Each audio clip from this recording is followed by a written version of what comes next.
یہ واقعہ ہے قرآن کا۔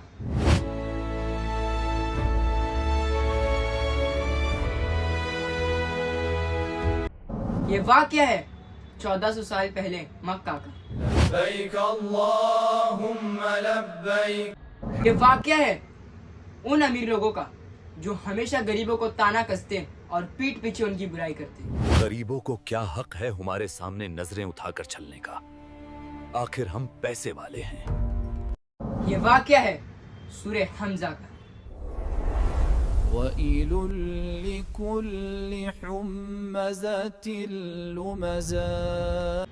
السلام علیکم میرے بھائیوں، آج اگر ہم سے کوئی سورہ الحمزہ پوچھ لے تو ہم اسے فٹافٹ پڑھ کر سناتے ہیں۔ بھائی تمہیں تو سورہ حمزہ یاد ہے، تو کیا تم مجھے سناؤ گے؟ ہاں بھائی ضرور، کیوں نہیں؟ ابھی سناتا ہوں۔ بسم اللہ الرحمن الرحیم ویل لیکن اگر کوئی ہم سے اس کا مطلب پوچھ لے تو ہمارے منہ پہ تالا ہی لگ جاتا ہے۔ بھائی تمہیں تو سورہ حمزہ یاد ہے، تو تمہیں اس کا ترجمہ بھی پتا ہوگا۔ بھائی مجھے کام ہے، میں تمہیں بعد میں ملتا ہوں۔ ہمارا دماغ ایک دم بلینک اور ہم ایک دم شرمندگی محسوس کرنے لگتے ہیں کہ ہمیں اس سورے کا مطلب کیوں نہیں پتا۔ مقصد یہ ہے کہ ہمیں سورے کا مطلب پتا ہو یا نہ ہو، مقصد یہ ہے کہ اس سورے کو جان کر ہماری زندگی میں اس سورے کے ریلیٹڈ ہمیں کیا ہدایت ملتی ہے، اس کو اپنی زندگی میں کیسے اتاریں۔ تو حیران مت ہوئیے، آج کی ویڈیو میں ہم جانیں گے کہ سورہ الحمزہ کیوں نازل ہوئی، کب نازل ہوئی اور کن لوگوں کے لیے نازل ہوئی۔ تو جانیں گے ایک دم پیارے اور سینیمیٹک انداز میں 1400 سال پہلے جا کر۔ تو چلیے۔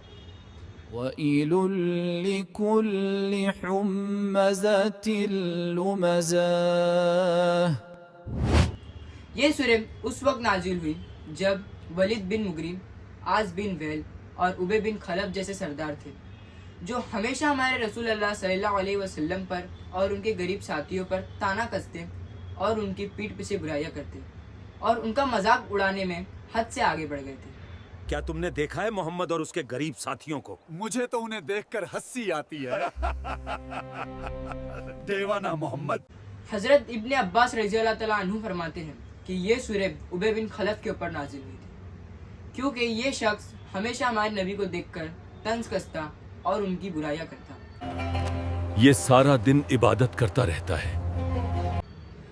جب ان کا غرور اور گھمنڈ حد سے پار ہو گیا تو اللہ سبحانہ تعالیٰ نے ان کو ان کی حیثیت اور آخرت میں ان کا کیا انجام ہے وہ یاد دلانے کے لیے سورہ الحمزہ نازل کی۔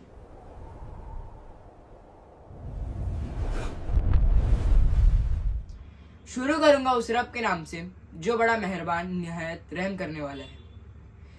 وَإِلٌ لِكُلِّ حُمَّزَةٍ لُمَزَةٍ۔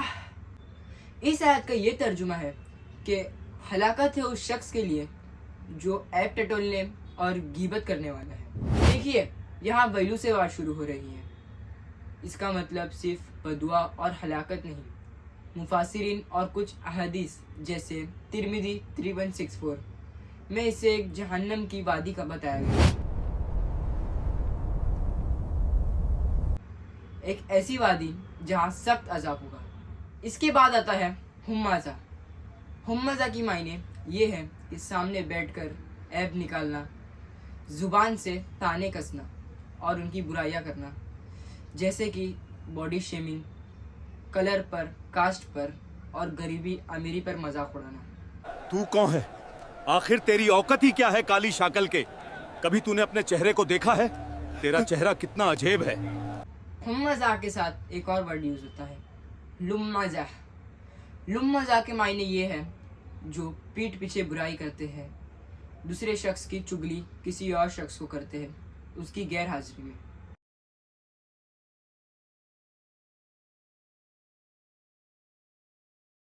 حدیث امام احمد 154/4 سے روایت ہے کہ حضرت عبداللہ بن عمرو سے روایت ہے، ہمارے نبی اکرم صلی اللہ علیہ وسلم نے فرمایا، حمزہ یعنی عیب نکالنے والا اور لمزہ یعنی غیبت کرنے والا کبھی جنت میں داخل نہیں ہوگا۔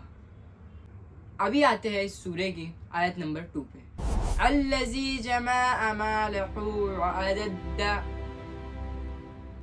اس آیت کا یہ ترجمہ ہے کہ جس شخص نے مال کو جمع کیا اور اسے گن گن کر رکھا۔ 1 2 3 یہ سب میرا ہے۔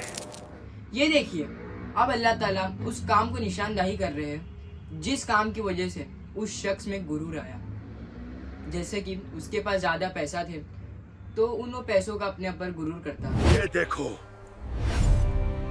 میری دولت، یہی میری طاقت ہے۔ دن رات اپنے پیسوں کو گنتا رہتا۔ اور زیادہ اور زیادہ۔ آیت میں ہے عددہ۔ عددہ کا معنی یہ ہوتا ہے کہ گن گن کر رکھنا۔ وہ اپنے پیسوں سے اتنا پیار کرتا تھا کہ رات اور دن اپنے پیسوں کو گنتے رہتے تھے، اس دنیا میں جیسے کہ الجھ ہی گئے ہو۔ اب آتے ہیں آیت نمبر 3 پہ۔ یحسب ان مالہ اخلدا۔ اس آیت کا ترجمہ ہے کہ وہ سمجھتا ہے کہ اس کا مال اسے ہمیشہ زندہ رکھے گا۔ میری دولت مجھے ہمیشہ زندہ رکھے گی۔ اب اللہ تعالیٰ اس کا گمان توڑتے ہیں، اسے اس کی اصل جگہ دکھاتے ہیں۔ آیت نمبر 4 اور 5 میں کچھ اس طرح، قَلَّا لَا يُنْبَذَنَّ فِي الْحُوتَمَا وَمَا أَدْرَكَ مَا الْحُوتَمَا۔ ان دونوں آیت کا ترجمہ یہ ہے کہ ہرگز نہیں، یقیناً وہ پھینک دیا جائے گا حطامہ میں، اور تمہیں کیا پتا حطامہ کیا ہے۔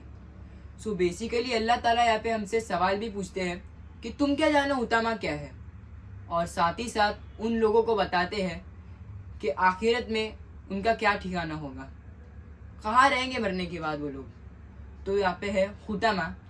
تو حطامہ کا مطلب ہوتا ہے جیسے کہ جنت کے 7 درجے ہوتے ہیں ویسے ہی جہنم کے 7 درجے ہوتے ہیں، تو انہی میں حطامہ 4تھے سٹیج پر آتا ہے، 4تھے درجے پر آتا ہے۔ جیسے کہ آپ کو اسکرین پر دکھ رہے ہوگے جہنم کے 7 درجے۔ جہنم پہلا درجہ ہے، اور یہاں پر ہمارے نبی حضرت محمد صلی اللہ علیہ وسلم کی امت کو رکھا جائے گا۔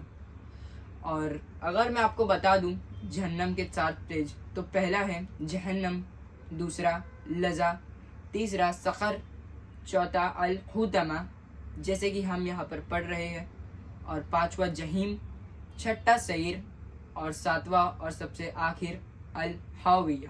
سخت رد ہے اس کے غلط خیال پر، اسے حطامہ میں پھینک دیا جائے گا۔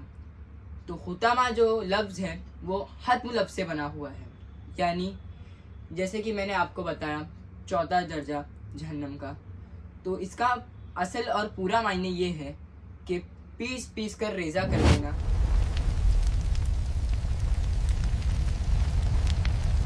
اور اس حطامہ کی آگ اسے باہر سے ہی نہیں، اس کے اندر کی ہڈیوں تک پہنچ جائے گی۔ اب آتے ہیں آیت نمبر 6 اور 7 پر۔ نار اللہ مقدہ التی تتالی اللہ فدہ۔ اس آیت کے ترجمہ یہ ہے کہ یہ اللہ کی بھڑکائی ہوئی آگ ہے جو انسان کے دل تک جا پہنچے گی۔ میرا دل جل رہا ہے۔ یہ اللہ کی آگ ہے، کوئی معمولی آگ نہیں۔ یہ صرف جسم کو نہیں جلائے گی، سیدھا اس کے دل پر وار کرے گی۔ وہاں پہ جہاں پہ اس کا تکبر، گھمنڈ، غرور اور پیسوں کے لیے پیار تھا، وہ دل جہاں پہ کبھی اس نے اللہ کے لیے سوچا تک نہیں، اللہ سے محبت ہی نہیں کی، یہ عذاب سیدھا اس کے دل تک محسوس ہوگا۔ اب ہم آتے ہیں آیت نمبر 8 اور 9 پر۔ انہا علیہم موصدہ فی آمد ممدہ۔ ان دونوں آیتوں کا ترجمہ یہ ہے کہ بے شک وہ آگ ان پر بند کر دی جائے گی لمبے لمبے ستونوں میں، یعنی پلرز میں۔ باہر نکالو، میں قید ہو گیا۔ اس شخص کو موت بھی نہیں آئے گی، اسے لمبے لمبے پلرز یعنی ستونوں میں قید کر دیا جائے گا، اسے بھاگنے کا کوئی رستہ بھی نہیں ملے گا، اس طرح کہ اس غروری شخص کی قسمت طے کی گئی ہو۔ یہ تو 1400 سال پہلے کی بات تھی، لیکن قرآن اللہ کا کلام ہے اور یہ قیامت تک نازل ہوا ہے۔ آج کے وقت اس سورہ کا ہماری زندگی میں کیا کام ہے؟ آج سورہ الحمزہ ہمیں یہ بتاتی ہے کہ تکبر، غرور، لوگوں میں عیب نکالنا، ان کی پیٹھ پیچھے غیبت کرنا، برائی کرنا، انہیں بھلا برا کہنا ہمیں ہوتامت تک لے کے جائے گی، ہمیں بربادی تک لے کے جائے گی۔ آج کی سوشل میڈیا کی دنیا میں بہت لوگ فوٹو دیکھ کر، پکچر دیکھ کر لوگوں کو طنز کستے ہیں، اس کی ناک کیسی ہے، اس کا چہرہ کیسا ہے، باڈی شیمنگ کرتے ہیں، امیری غریبی دکھاتے ہیں۔ ہمازہ اور لمازہ صرف زبان سے نہیں، آج کل کمنٹس اور کی بورڈ سے بھی کیا جا رہا ہے۔ اگر آپ نے بھی ان لوگوں کی طرح پیسہ، اپنا مال، اپنی جائیداد کو سنبھال کر رکھا، اسے خرچ نہ کیا، اسے دن بھر گنتے رہے، تو آپ کو پتہ ہے آپ کا انجام کیا ہوگا۔ آپ بھی اللہ کی راہ میں اپنی دولت کو خرچ کریں،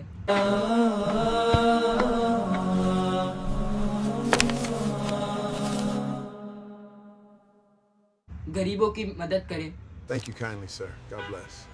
اور ان کو طنز نہ کریں۔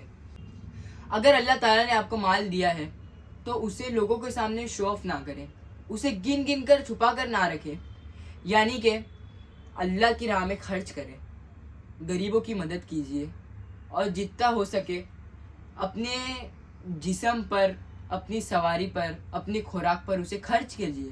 اللہ نے تم کو مال دیا ہے تو اسے اپنی زندگی میں واپریے، وہ آپ کے ساتھ آخرت تک نہیں جائے گا۔ کیا آپ کو بھی یہی لگ رہا ہے کہ آپ کو موت سے بچا لے گا؟ بچپن میں حافظ جی مار مار کے سورہ الحمزہ یاد کرا ہی دیتے ہیں، پڑھو ورنہ آج تمہاری خیر نہیں۔ ویل لکل ہمزۃ لمزۃ، لیکن اس کا مطلب کبھی ہمیں سمجھاتے نہیں۔ سورہ الحمزہ کس مقصد سے دنیا میں نازل ہوئی ہمیں وہی نہیں پتہ، اس سورہ کا ہماری زندگی میں کیا رول ہے ہمیں وہ بھی نہیں پتہ۔ تو میں آپ سے ایک ریکویسٹ کروں گا کہ ہمارے چینل کو سبسکرائب کریں کہ آگے کے اور بھی سورہ کے مطلب آپ کو جاننے ملے، اور بیل آئیکن کو ضرور دبانا کہ ہماری اگلی نئی ویڈیو کو دیکھنے کے لیے آپ سب سے پہلے آ جائیں، اور اپنے بچوں کو نیک تعلیم دیں اور ان کی اچھی تربیت کریں۔ یہی تھا ہماری آج کی ویڈیو۔ آئی ہوپ اگر آپ کو ہماری ویڈیو اچھی لگی ہوگی تو چینل کو سبسکرائب کریں، ویڈیو کو لائک کریں اور زیادہ سے زیادہ شیئر کریں۔ ملتے اگلی ویڈیو میں، تب تک کے لیے اللہ حافظ۔ وَإِلٌ لِكُلِّ حُمَّزَةٍ لُمَزَةٍ